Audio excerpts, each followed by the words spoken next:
Et puis je m'appelle Tessa. Qu'est-ce que tu fais dans ma chambre, Tessa? After, cette saga romantique et poétique qui a bercé notre adolescence et nos rêves d'amour, n'est-ce pas?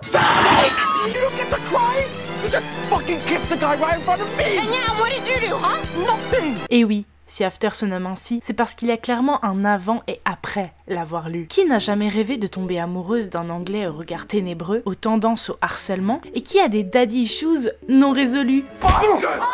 Parce qu'en réalité, ce que je vais vous raconter aujourd'hui, c'est comment une petite fanfiction écrite sur téléphone et publiée sur Wattpad s'est transformée en moins de 10 ans en une saga de 7 livres, 5 films et surtout en un monument du cringe.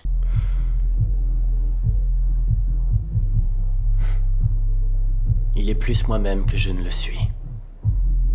De quoi que soient faites les âmes, les nôtres sont pareilles. C'est du Bronte. Mais c'est insupportable, enfin, votre attitude! Est-ce que c'était nécessaire d'éterniser autant cette saga? Je ne pense pas. Et du haut de mes 13 ans, sous ma couette, quand j'ai lu After, je me suis dit que peut-être, en fait, c'était une mauvaise idée. Et vous allez rapidement comprendre pourquoi. Bref, plongeons sans attendre dans les méandres de cette histoire de fesses. Parce qu'il faut parler français, After, c'est juste une histoire de cul, et c'est pas grave. Ou peut-être un peu.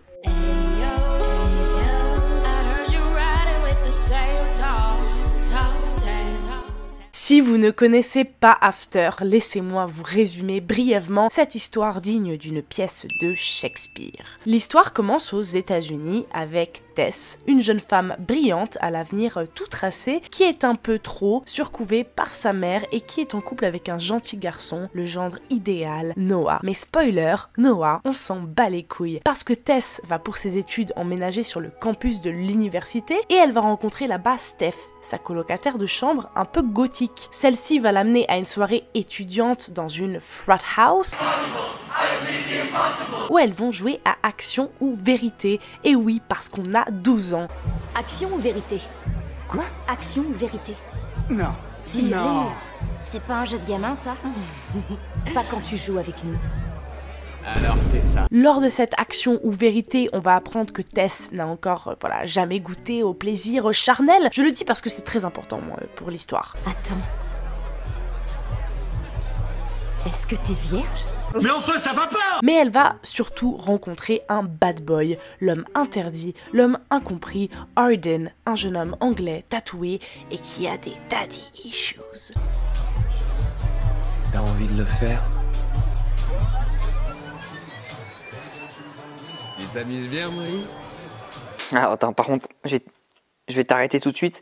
Je vais t'expliquer un truc, moi je suis un nerveux. Donc là, à tout moment, ça part en fait. Avec Ardeen, elle va découvrir les joies du olé olé et des relations toxiques. Parce qu'évidemment, Ardeen, c'est l'être incompris. Il est du côté sombre, hein, alors que Tess, c'est cette lumière innocente, jeune et douce, un petit ange que Ardeen va prendre comme ça et éclater par terre, vous voyez? Ah oui, et Noah dans tout ça, à la poubelle. Voilà, Tess le quitte très rapidement. Suite à ça, Ardeen et Tess vont vivre une histoire d'amour un petit peu compliquée, mais avec plein de rebondissements, etc. Et à la fin de After 1, il y a un plot twist absolument dégueulasse, ignoble, tout ce que vous voulez. On apprend, en effet, que lorsqu'ils se sont rencontrés, donc à la fameuse soirée de la frat house, Ardeen s'était donné avec ses potes le pari de coucher avec Tess, qui elle ne l'avait jamais fait. Donc, le pari qu'elle fasse sa première fois avec lui. Et il a donc, au cours du film, réussi ce pari dégueulasse. Quand, à la fin, Tess découvre l'atroce vérité, évidemment ça la choque et elle s'enfuit, elle ne va plus jamais le revoir et vivre paisiblement une existence qu'elle a durement méritée après ce traumatisme, n'est-ce pas?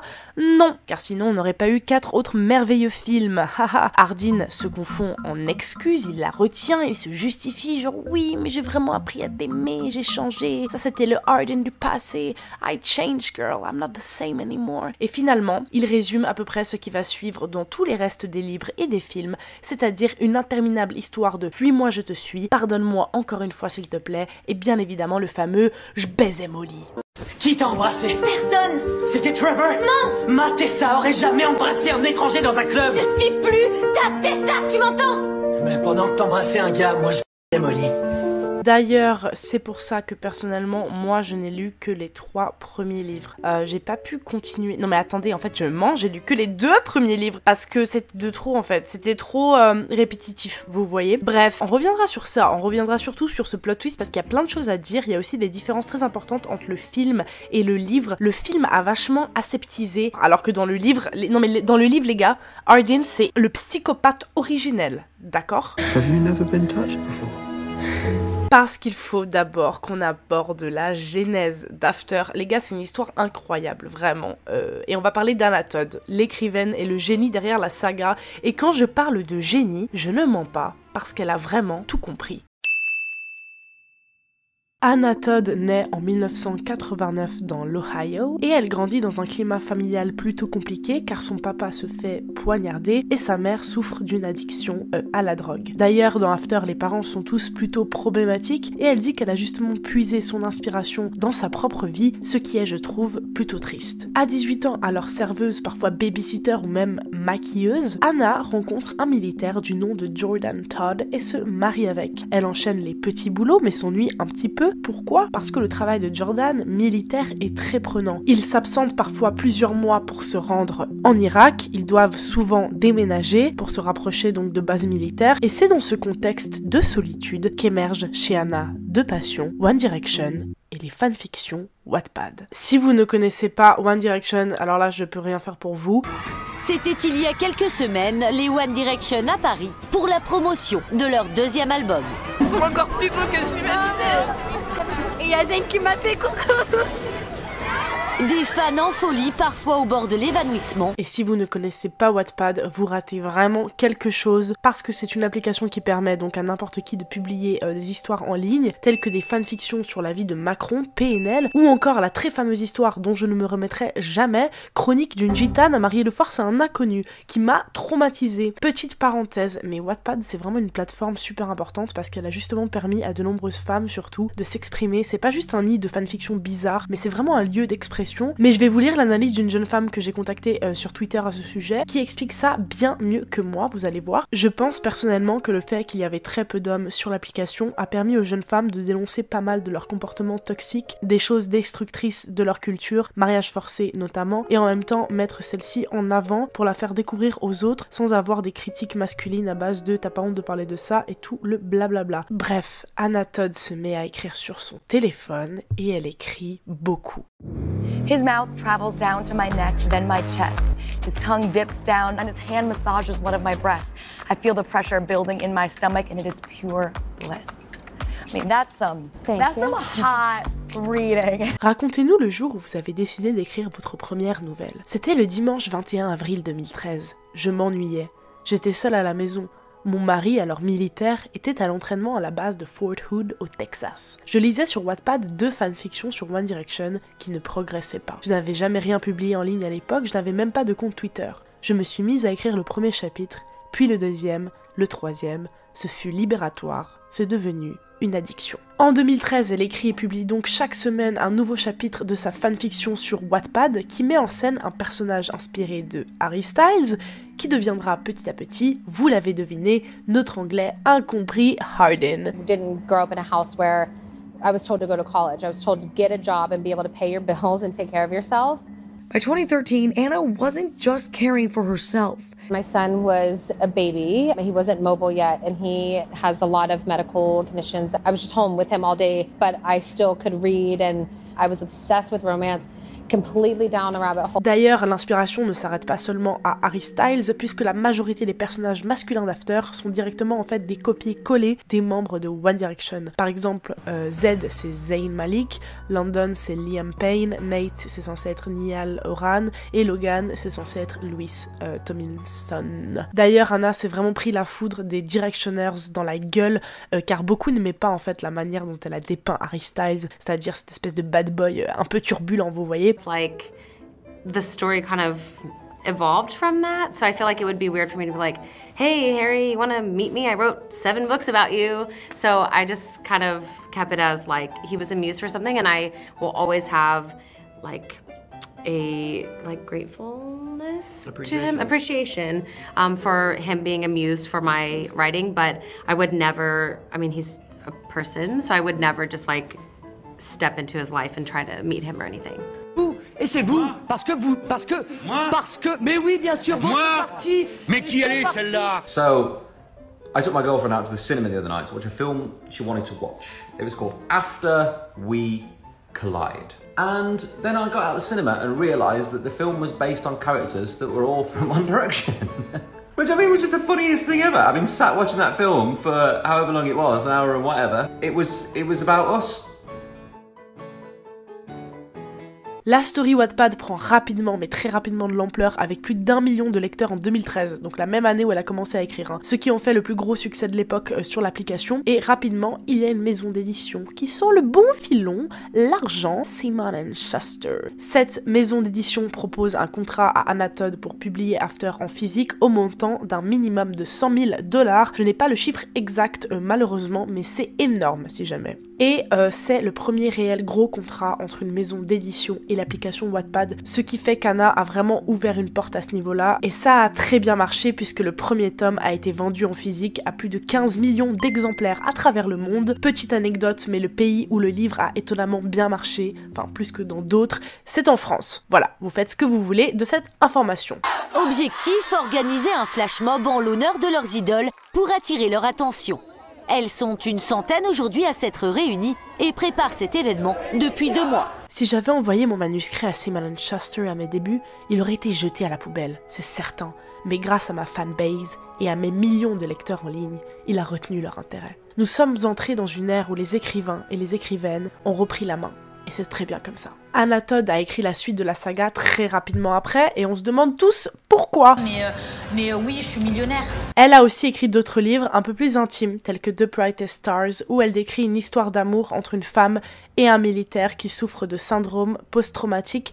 Et c'est un livre en fait très personnel, puisque c'est directement inspiré de son histoire avec Jordan Todd, qui lui aussi souffrait de PTSD assez intense suite à ses interventions en Irak. Mais malheureusement, le couple a divorcé en 2022. Et là, vous pensez sûrement, mais pourquoi est-ce que je vous raconte tout ça? Eh bien, sachez que ça a un rapport avec After. Apparemment, Jordan Todd, sous couvert d'un compte IMDb qu'il partageait avec son pote, aurait laissé en fait de nombreuses critiques très négatives, donc des critiques à 1 étoile au film After.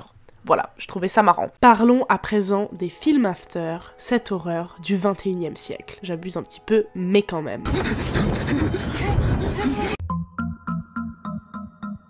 Anna Todd a réussi la prouesse d'être la principale détentrice des droits d'adaptation de la saga, ce qui est plutôt rare, je vais pas vous mentir. Et donc c'est elle qui en 2017 commence à passer les castings, à choisir la réalisatrice, les musiques, etc. Bien évidemment, il y a eu des rumeurs concernant la potentielle implication d'Harry Styles dans le film, mais c'est non, voilà. Gênant. Il avait sûrement d'autres choses à faire. Je sais pas si vous vous rendez compte, mais en l'espace de 4 ans, elle est passée d'écrire une petite fanfiction d'Harry Styles sur son téléphone à littéralement mener un business qui vaut des millions. Voilà, je la trouve vraiment super impressionnante et je trouve que c'est admirable qu'elle fasse tout son truc de A à Z. Hein. Bref, elle commence les castings et au début, celle qui devait jouer Tessa, c'était Julia Goldani-Teles, mais finalement, elle a eu un souci dans son emploi du temps, comme par hasard, et Anna Todd a donc choisi celle qui devait jouer au départ Molly la gothique, c'est-à-dire Joséphine Langford. Et si on faisait une partie d'action ou vérité? Mais c'est insupportable, enfin, votre attitude! C'est une longue histoire. Pourquoi tu dis ça? Je vais commencer. Était-ce action ou vérité? Vérité. Est-ce que t'es vierge? Molly, arrête. Je connais déjà la réponse à cette question puisqu'Ardine t'a baisé. Oui, c'est vrai. This is some fucked up ass shit. Est-ce que c'est vrai que t'es une pute? Oh merde! Et seulement poser une question. Est-ce que t'es une pute? T'en es? Oui, tu dois répondre honnêtement parce que c'est pour ça que ça s'appelle vérité. Allez, ça rechiale. Pouh, c'est beaucoup d'émotions, franchement. Excusez-moi les moustiques. Anecdote intéressante, mais durant les films After, on voit souvent des acteurs changer ou même des personnages complètement disparaître de la saga, sauf Tessa et Ardine, qui resteront jusqu'au bout. Sachez que c'est parce que c'est les seuls qui ont signé un contrat qui les obligeait donc à faire un minimum de 4 films. Voilà. Le premier film est tourné, il sort en salle, il chope des critiques dégueulasses, mais rapporte plus de 50 millions de dollars de bénéfices, et on comprend alors tout de suite pourquoi il y a eu 4 autres films. Langue.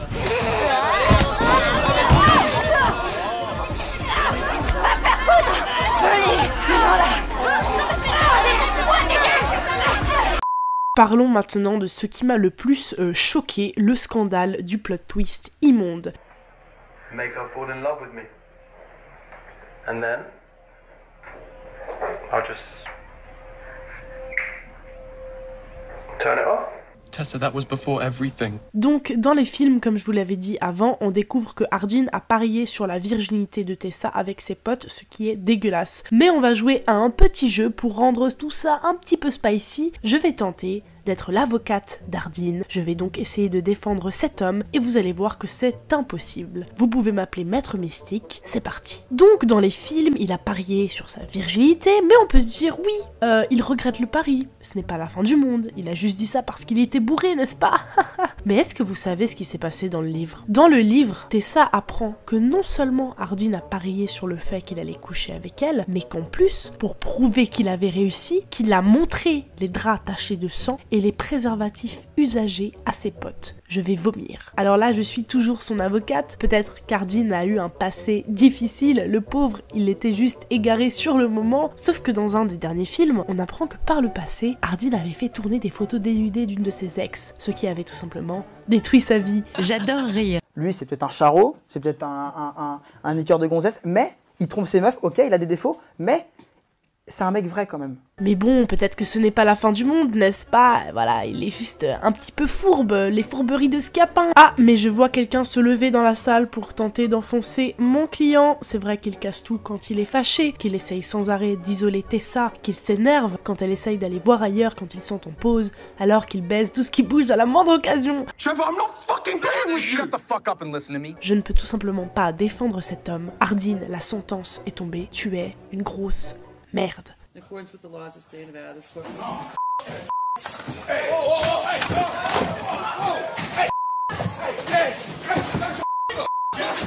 Oh là là, mais le procès n'est pas fini car quelqu'un se lève en me montrant ce post Reddit qui dit que écrire un personnage aussi grave et toxique alors qu'il est à 100% inspiré de Harry Styles, c'est-à-dire une personne qui existe vraiment, c'est quand même un petit peu grave. Je ne pourrais pas imaginer que quelqu'un soit ok avec le fait qu'un gars de 25 ans écrive une fantaisie sexuelle à propos d'Olivia Rodrigo et que cette fantaisie soit publiée et qu'elle soit aussi transformée en une série de films. Dites-moi ce que vous en pensez en commentaire. Franchement, ça m'intéresse beaucoup, j'ouvre le débat là. Est-ce que c'est normal en fait de faire ça? C'est ça la question. Est-ce que c'est grave? Est-ce que vous trouvez ça grave? Moi je trouve ça un petit peu grave. Pauvre Harry Styles. Cette vidéo est à présent terminée. Si vous avez aimé, n'hésitez pas à me laisser un petit commentaire et un petit j'aime et à vous abonner, ça me ferait trop plaisir. Sachez que je ne critique pas dans le vide, voilà. Moi, c'est des livres que j'ai aimés par le passé. Les films, je les ai jamais vraiment trop aimés, pour être honnête, mais en tout cas, les livres, les deux premiers que j'ai lus, je les avais beaucoup aimés, même si je les trouvais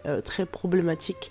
En plus j'étais assez jeune quand je les ai lus, donc ceci explique cela. Et puis en vrai, c'est quand même, comme je vous l'ai expliqué, c'est quand même chose qui se passe dans les livres, etc. N'hésitez pas à me dire en commentaire, voilà, si vous aimez After, s'il y a des trucs qui vous rendent perplexe dans la saga. La prochaine vidéo, je vais la faire soit sur Divergente, soit sur 50 nuances de Grey. Donc on verra. Dites-moi en commentaire si vous avez d'autres idées aussi, n'hésitez pas à me dire. Ça peut être aussi des trucs un peu plus récents. Après moi j'aime bien faire des vidéos sur des livres qui ont des films, comme ça je peux un peu imager vu que c'est une vidéo, vous voyez. Et voilà quoi, je vous aime, merci pour tout et à bientôt. On me dit, ben oui, pourquoi t'es aigri? Avec Tess, tu t'es belle maîtresse de l'univers. Comme Ken. Passe-moi la pomme que je te passe une F.